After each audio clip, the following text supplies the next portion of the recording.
Si yo tuviera que volver a vivir ese momento de mi vida, me encantaría volver a estar en el CCH Sur, tal cual. La marca que nos dejaron nuestros diferentes profesores en el CCH, creo que está hasta hoy, hasta nuestros días, dando frutos, ¿no? Veía maestros combativos, maestros que venían del movimiento del 68, que traían todavía la sangre marcada en sus ropas y la ideología también. De veras que espacio de tan revolucionario, en todos los aspectos lo digo. Es un espacio de revolución para un individuo. Ser CCHero yo creo que sí es una marca en la vida de todos los que tuvimos la suerte de haber cursado nuestra preparatoria en un colegio de ciencias y humanidades. Yo soy orgullosamente CCHero.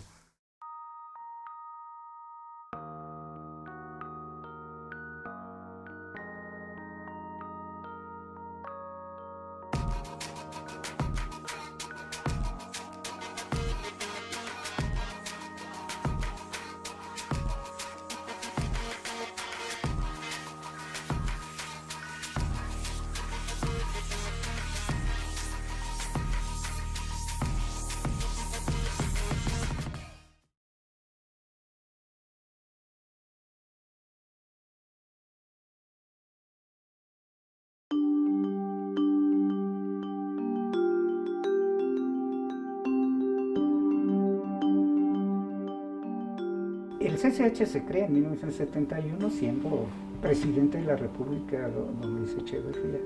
Y bueno, sin duda el panorama político, la situación política del país y en particular de la Ciudad de México, pues todavía no se reponía necesariamente del sismo que se generó con el movimiento estudiantil de 1968. Don Pablo González Casanova le planteó al entonces presidente Luis Echeverría que tenía dos opciones: o creaba 15,000 empleos o creaba 15,000 espacios para que estudiaran los jóvenes mexicanos. No hay lugar, no hay un lugar para los mexicanos de las ciudades, no tienen lugar, no tienen dinero para incorporarse al sistema educativo privado. Y no tienen lugares en el sistema público porque no hay. En un país que estaba en un momento de explosión demográfica, que ya tenía detrás de sí 30 años, que tenía una modificación en las expectativas por el desarrollo urbano. Ya no era un país agrícola, era un país medio obrero, pero apuntaba claramente a un país de clases medias. Llegó Echeverría, un hombre muy movido, que hizo una campaña única y que lo que tenía que hacer era responder al problema de una sociedad urbana sin instituciones urbanas, sin educación. Inicialmente arrancan el plantel Azcapotzalco, el plantel Naucalpan y el plantel Vallejo. En 1972 se abre el plantel Sur y el plantel Oriente. Todos ellos están fuera del centro y del ambiente universitario tradicional. De no haber sido por eso, seguramente nuestro destino como habitantes del oriente profundo de la Ciudad de México, habitado por inmigrantes, la mayoría muy jodidos todos, pues finalmente hubiéramos tenido como destino seguramente la albañilería, la carpintería, algunos de los 1000 usos o 1000 oficios que existen en la ciudad.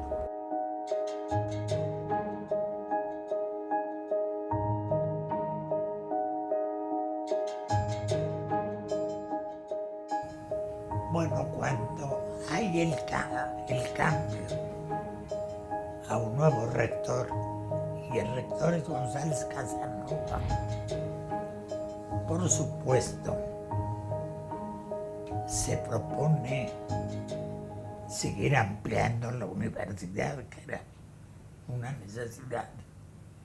Pero él piensa que debe ser una ampliación, un sector universitario con características distintas, es decir, con características diferentes a los de la tradición universitaria de muchos años. Y a eso se le empezó a llamar la nueva universidad. Y concretamente tuvo como idea eje institucional el Colegio de Ciencias y Humanidades como primera parte de lo que estaba pensada como la nueva universidad. Y se trabaja entonces intensamente con la llegada de González Casanova. El rector, que había sido director de Ciencias Políticas, con un hermano que era el que estaba en la Comisión de Nuevos Métodos, con un experto en ciencias que era un físico fantástico, glorioso, otro experto en humanidades que era un poeta, coordinador de humanidades. Bueno, todas esas personas se sentaron y formaron el grupo de la nueva universidad. Cuando llega don Pablo González Casanova como rector de la universidad, le piden a él que pueda la universidad dar atención a una creciente demanda de ingreso al bachillerato.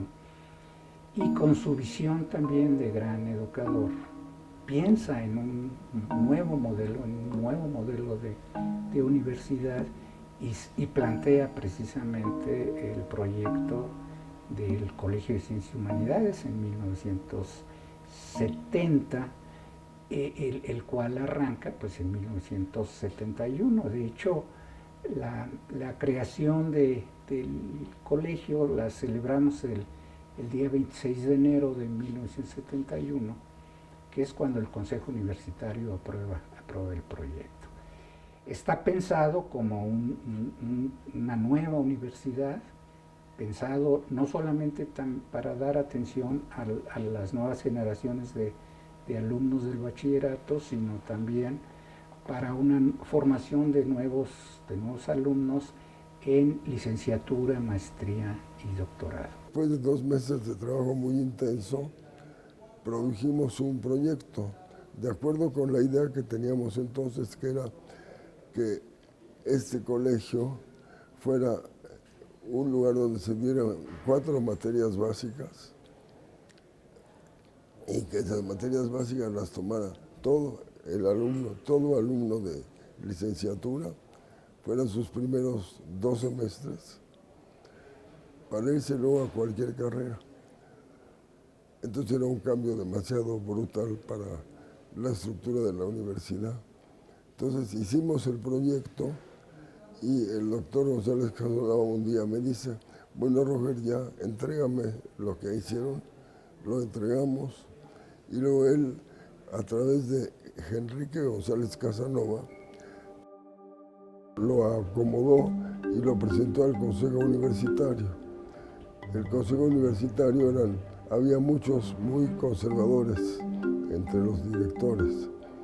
Entonces muchas de las cosas más radicales no se aprobaron y se aprobó pues un bachillerato convencional con ciertas cosas nuevas, como la idea de las ciencias y las humanidades, las matemáticas y el español.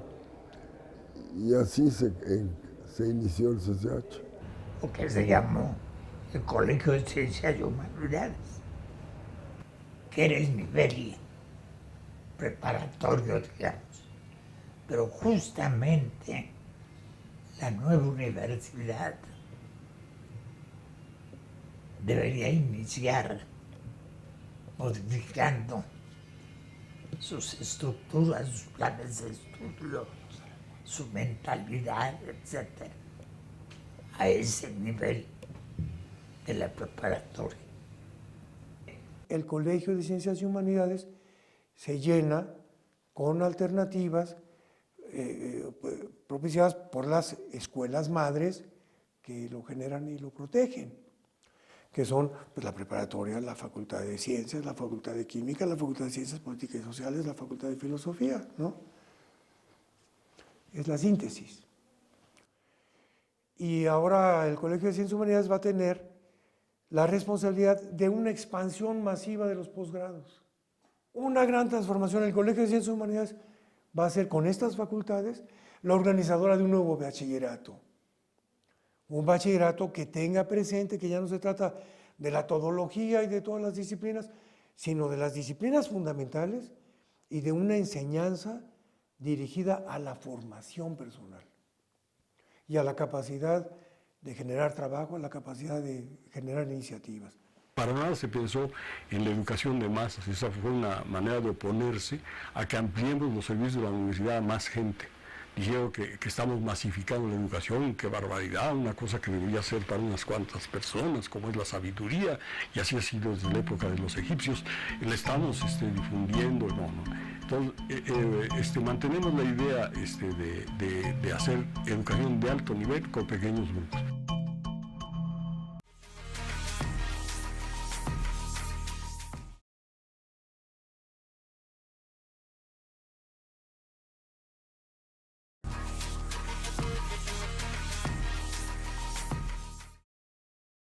El enfrentamiento entre la universidad y el gobierno lo lamenta la nación y lo celebran los heterogéneos enemigos de México. Son agresiones contra el país. Nos opondremos a ellas, provengan de donde provengan, jóvenes del foro.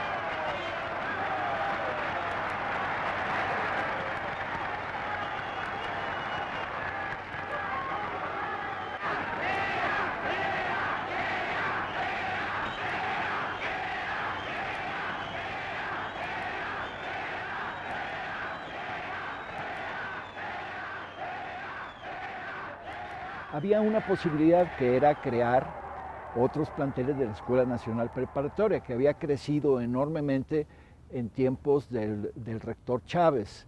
Estuvo la Prepa 5 hasta la 9. Pero la idea del doctor González Casanova era diferente. En 1953, este es el documento más antiguo del colegio, digamos, la raíz última, don Pablo escribió una ponencia para el Congreso Latinoamericano de Sociología que se llamaba El problema del método en la reforma de la educación. En ese es un texto largo. En la primera parte habla de las consecuencias sociológicas que tuvo la educación en el México posrevolucionario. Y ahí hay una idea fundamental que tuvo mucha repercusión en el colegio, y es que las reformas educativas no se hacen políticamente, sino tienen que hacerse con medios académicos y tienen que participar en ella los académicos. Pensaban que el bachillerato tenía como misión formar hombres cultos, pero entendían la cultura como saber todo de todo, y ya en un plano más modesto, por lo menos saber algo de todo. Esto es lo que don Pablo llama el enciclopedismo, y propone que en lugar de enseñar todo de todo, lo que produce una enorme frustración en los profesores porque tienen que hacer un larguísimo recorrido sobre contenidos que no alcanzan a cumplir en un semestre, y lo mismo sucede con el aprendizaje de los alumnos. Está sobrecargado de datos, de fechas, de elementos conceptuales, pero no les da la cultura como una experiencia personal y sobre todo como algo que el alumno mismo debe producir.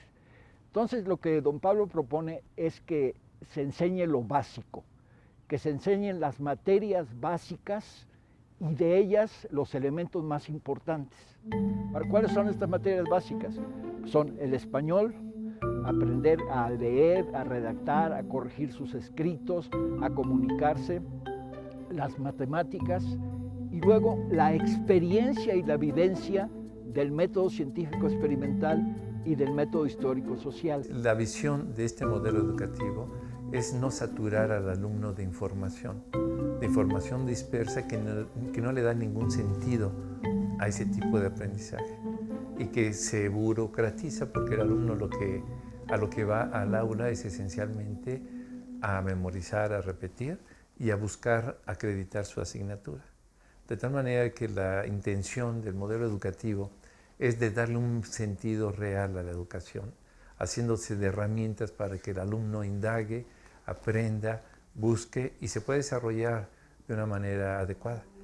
El 26 de enero de 1971 ya aparece la famosa Gaceta Amarilla, y en la Gaceta Amarilla lo que tenemos es una reglamentación bastante general, un plan de estudios, algunos programas de las asignaturas y la normatividad, más las 101 opciones técnicas que hacía mención anteriormente, donde se señala que se crea una nueva universidad. Y fue nuestra fuente de inspiración para inventar al colegio, para encontrar cómo poner en práctica lo que se decía ahí. Y ahí en adelante todos los programas los hicimos los profesores. Y todo el material didáctico lo hicimos nosotros y lo imprimíamos en el departamento de impresiones del plantel, por eso fue tan importante. Y todo lo hacíamos de manera colegiada, de manera que cada semana pasábamos varias horas discutiendo lo que había sucedido en los grupos, qué soluciones habíamos aplicado, cómo nos habían resultado, de modo que había una circulación de ideas que iba más allá de lo meramente intelectual y que transmitía también pasión. El 26 de enero que aparece publicada la Gaceta de la Universidad, denominada Gaceta Amarilla, al mes de abril, la primera semana de abril, el 12 de abril que se echan a andar las clases, pues realmente en muy poco tiempo, es decir, entre febrero y marzo, es que se construye a una velocidad impresionante 3 planteles que son Naucalpan, Azcapotzalco y Vallejo, que son con los que se echa a andar el proyecto el 12 de abril de 1971 y un año después, el 3 de abril de 1972, habrá de iniciar clases el plantel Oriente y el plantel Sur.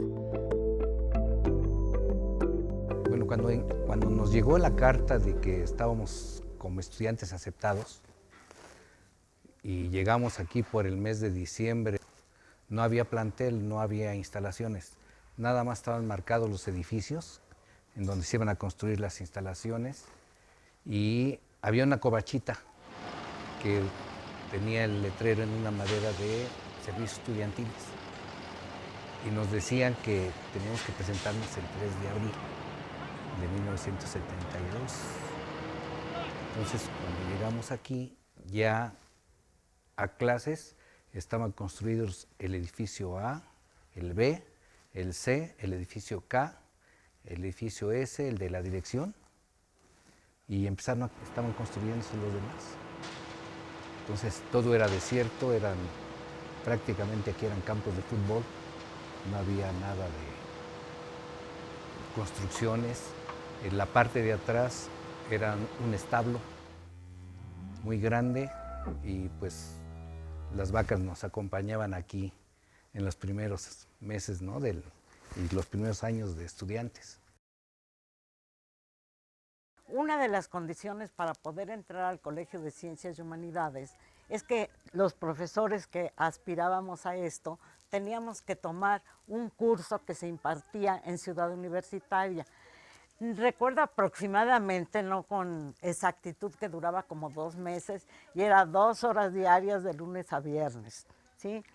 Ahora, todos aquellos profesores que en aquel momento íbamos a empezar a enseñar historia en los 3 planteles que en aquel año se fundaron, nos reunieron en un solo grupo y el coordinador del curso es el célebre doctor Álvaro Matute, que entonces tuve la oportunidad de conocerlo y que es un gran historiador. Nos dieron también nos invitaron a una plática muy importante con el maestro Juan José Arreola, pero ahí todos los que estaban en un auditorio enorme y él Y así con su pelo lleno de chinos, su cabeza llena de chinos y todo, y hablándonos así de cómo iba a ser esta nueva educación y la educación más importante para el país, cómo iba a cambiar al país esta nueva educación. En realidad nos entusiasmó muchísimo.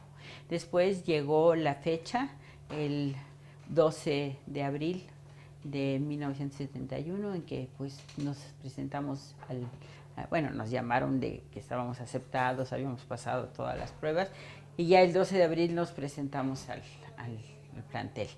La mayoría de los jóvenes que iban a ser mis compañeros eran muy jóvenes. Generalmente, con el tiempo me fui enterando, yo ya estaba titulada de licenciatura, pero ellos eran pasantes. Y es que en aquella época no se le ponía tanto énfasis en la adquisición de un título como ahora sucede.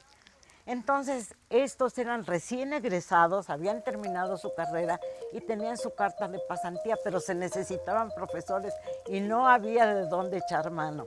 Hay que señalar que la mayoría de estos profesores, por su edad, por su juventud, habían participado activamente en el movimiento del 68. Entonces ellos venían con un espíritu totalmente nuevo, desconocido para aquellas personas que veníamos de otros sistemas muy tradicionales. Los profesores, a pesar de no tener grande experiencia académica y didáctica, tuvieron mucho entusiasmo. Y con ese entusiasmo lograron establecer programas de estudio, lograron desarrollar los programas, libros, antologías, y echaron a andar el proyecto. Y realmente se lograba que nuestros alumnos aprendieran a aprender.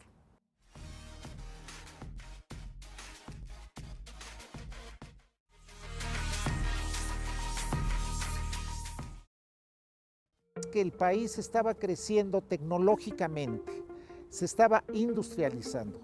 Y al industrializarse, lo que se requería era precisamente técnicos calificados, técnicos con mucha experiencia, que se hicieran cargo de estas nuevas industrias que estaban apareciendo en el país, de tal suerte que una de las opciones que precisamente surge con la creación de estas escuelas es la de las famosas opciones técnicas. El mito consiste en que el colegio iba a formar a muchos alumnos para que encontraran trabajo fácilmente. Y nos encontramos con obstáculos de todo tipo. Por un lado, en esos tiempos salió, el Congreso aprobó una ley en la que prohibía la figura del aprendiz como una figura laboral, entonces no podía haber, los alumnos no podían ser aprendices, por una parte. Y cuando mucho hubo en el colegio, en el turno 4, un 15% de alumnos que trabajaban. En la actualidad hay 15 opciones técnicas en el colegio y los alumnos que quieren trabajar pues en algo que más o menos pueda tener algún sentido mientras terminan su bachillerato o incluso una vez que lo consiguen, pues tienen también la posibilidad, no sé, de hacer un trabajo como archivistas o una pequeña especialidad o esa opción técnica. Lo que se buscó fue que la opción técnica tuviera garantizado que el alumno realmente iba a encontrar trabajo. Y entonces es cuando se empieza a establecer convenios con las industrias, con las fábricas, con los empresarios, de tal suerte que la escuela les daba la teoría de alguna manera y las fábricas y la industria la práctica. Y cuando terminaban sus estudios eran admitidos y requeridos y contratados por la propia industria y los empresarios. Los alumnos realizan esta actividad extracurricularmente, es decir, no son créditos del plan de estudios, lo hacen de manera voluntaria e interesada por su superación. Entonces, regularmente los alumnos que toman estas opciones técnicas son alumnos y alumnas muy destacados, son alumnos que buscan su superación y al mismo tiempo que se comprometen en avanzar en sus materias curriculares, se dan el tiempo y la responsabilidad de formarse en alguna de las líneas de las opciones técnicas, y eso les permite de alguna manera tener la posibilidad de continuar sus estudios y o también, ¿verdad?, no es excluyente, continuar realizando alguna actividad laboral.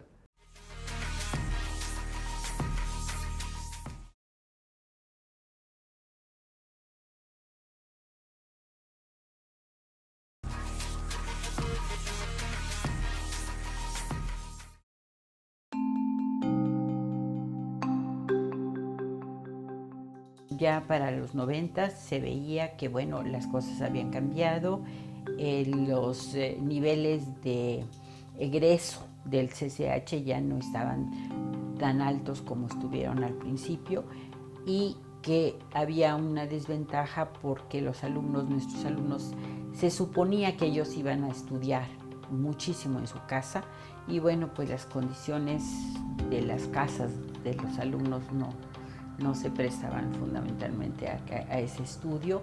Algunos lo hacían indudablemente y otros no. Entonces, pensando en la mayoría, se decidió que tenían que tomar más horas de clase, ¿no? Y hubo un cambio de plan de estudios. Cuando el rector Barnett decide que el modelo que va a aplicarse de posgrado, que se va a aplicar en todas las universidades, el modelo del colegio, pues perdemos el modelo, perdemos la unidad de posgrado y se queda el bachillerato solo, y entonces me llamó el doctor Malo y me dijo, pues vamos a convertir el colegio, la unidad del bachillerato en Escuela Nacional. Le dije, pues muy bien. Le dije, pero se va a mantener el nombre de Colegio de Ciencias y Humanidades. Revisamos lo que el plan de estudios original del colegio presuponía y que no se estaba dando en la realidad. Por ejemplo, el tema de que los alumnos necesitan 20 horas de clase para que puedan dedicar otras 20 horas a estudiar por su cuenta, era muy difícil que se diera en las condiciones de las que hablé hace un momento, en casas pequeñas, con hermanitos corriendo, con abuelas viendo la televisión, con ocupaciones complementarias para ayudar al papá o a la mamá, etc. Era muy difícil. Que los alumnos leyeran muchos libros, pues ¿en dónde, no? Tenían que leerlos en la biblioteca del plantel. Entonces nos dimos cuenta de que la idea de alumno que tenía don Pablo y su equipo, que no se estaba realizando, no era real con los alumnos que existían en ese momento en el plantel, sino eran alumnos menos favorecidos de lo que ellos pensaban. Entonces aumentamos el número de horas, 7 horas más, no fue tampoco una enormidad, 7 horas más. La duración de las clases era de 2 horas para que pudiera darse un proceso completo de aprendizaje de una unidad, de manera que el profesor explica, pone a trabajar a los alumnos en equipo o individualmente, en fin, como sea, y luego revisa el trabajo que hicieron los alumnos, de manera que el estudio no se deja solamente a que el alumno en su casa lo haga, sino se debería hacer en el salón de clase, dedicando un porcentaje, un 30% más o menos de las horas de clase, de cada tiempo de clase, ¿no? al trabajo de aprendizaje concreto en grupo o individual. Pero mantuvimos el modelo educativo del colegio. Algo que sí es muy importante para la mayoría de los SHeros es el modelo educativo. Y el modelo educativo pues es muy moderno, pone en el centro de todo al estudiante, y lo que pasa es que normalmente lo refieren a 3 frases, que es aprender a aprender, aprender a hacer y aprender a hacer. Y por eso ahora la verdad es que nos hemos reído mucho cuando ahora el secretario de la SEP saca como gran novedad el modelo educativo para la escuela básica, el aprender a aprender. O sea, eso definitivamente pues nosotros lo venimos intentando desde hace 45 años y además también ya existían. El sistema del CCH, para mí, yo creo que se ajusta a cada proyecto de persona, ¿no? Creo que lo valioso de un proyecto así planteado, que es el que el alumno tome la responsabilidad de su educación. Hay quienes sí pueden con ello, hay quienes no pueden con ello, y hay quienes le sacamos todo el provecho que pudimos. Yo creo que sí cuesta al principio, sobre todo, cambiar del sistema tradicional, como de la autoridad del profesor y de que te da la cátedra y que tú apuntas y recibes el conocimiento y lo asimilas, a esta libertad, a esta autonomía, digamos, en donde, claro, en esta sensación de libertad también puedes echar la flojera, ¿no? Yo soy de la opinión que el corazón del modelo educativo es la formación integral, exactamente. Lo que busca el CCH es atender el aspecto biopsicosocial de los alumnos, ¿verdad? Y atender también el aspecto emotivo-afectivo. Es decir, ante el escenario que decíamos que tenemos en el mundo actual, de riesgos, de desafíos, de situaciones complejas en las cuales se desenvuelven los estudiantes, los jóvenes, ¿verdad?, que están expuestos a muchos riesgos. Por ejemplo, muchos de los riesgos son las adicciones, ¿no? Ese es un problema de gran trascendencia en la juventud. Entonces nosotros tenemos un programa de formación integral, que es uno de los programas prioritarios que estamos impulsando actualmente desde la Dirección General, que tiene que ver precisamente con incidir de una manera muy significativa en atender estas diferentes zonas de necesidad de orientación del alumno. El aspecto que viene desde su nutrición, el aspecto de la salud, que va acompañada de buenos hábitos, por ejemplo, de hacer deporte, ¿no?, pero que también requiere de una orientación que le incorpore a apreciar la cultura. Entonces, el ámbito de la difusión cultural es una componente muy importante del programa, y asimismo el aspecto de la psicopedagogía.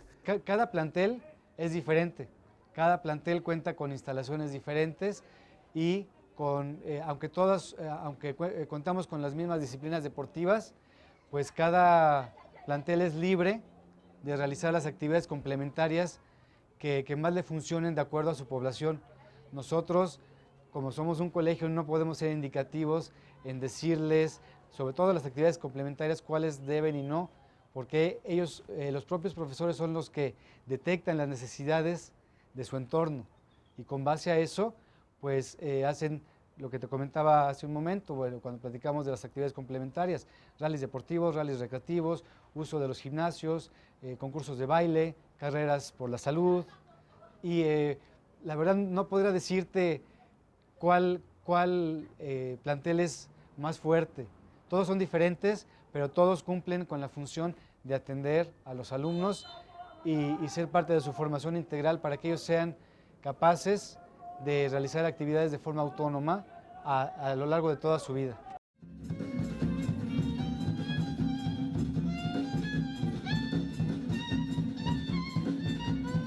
La Gaceta CCH es el órgano informativo del colegio. En él damos cuenta de las actividades de la comunidad CCHera, de los académicos, también de las labores y de los convenios que establece la Dirección General con otras instituciones mismas de la UNAM. Y bueno, también tenemos ahí unos aspectos como la cartelera, la difusión del arte y la cultura. Tenemos una sección que se llama Cuerpo Sano en Mente Sana y una más que se llama Uso de las TIC, en donde enfatizamos la necesidad que tienen los profesores y los estudiantes de acercarse a las nuevas tecnologías para precisamente apoyar, ¿no?, la construcción de sus aprendizajes. Esta sección es muy interesante y novedosa porque precisamente pues, ahí se da cuenta de las aplicaciones y de algunos programas que son favorables para el desarrollo de la comunidad en general.